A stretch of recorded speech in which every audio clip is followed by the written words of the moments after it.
ভাতিজা বড় মনটা কি খারাপ নাকি তা ভাতিজা? ও চাচা কিতা লাগে ভাতিজা? চাচা মনে উত্তর কাঙ্কি দুটো হাস করছে। কিতা লাগে ভাতিজা? চাচা তুমি আর কইও না, ভাই যে একটু ফরত দিতাম ওমা ফরত দিলে উঠতে নিক ভাত খাইলাই মনটা চা বুঝছ পরে না চাচা ঘুমে দিলা ঘুমে ধরলেন না চাচা উঠতে ঘুমায় এলা পরে আমার না সহ নিতে খালি বহে জানো না তো যে বাবা নিয়ে উঠলো ভাতিজা পরে কিতা ও?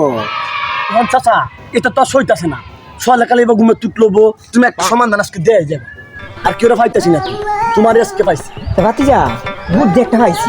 কিতা চাচা খাওয়ানো লাগতো না, ঘুমানিও লাগতো না, কেউ তো খালি পড়তেই পারবো, খালি পড়বো। সব না সে কথা কয় কিতা না খেলে বেড়া কুতুর বেড়া আব্বা তো কইছে বেড়া না খেলে বেড়াইতাম না তুই বেড়া কিতা কস বেড়াইতা হ্যাঁ হ্যাঁ তুই তো কিছু কথা বললি কোনো হ্যাঁ তুই তো বেড়া আসলে বুদ্ধি দাস না তুই একটা শয়তানের নাড়াই বেড়া জানতো দা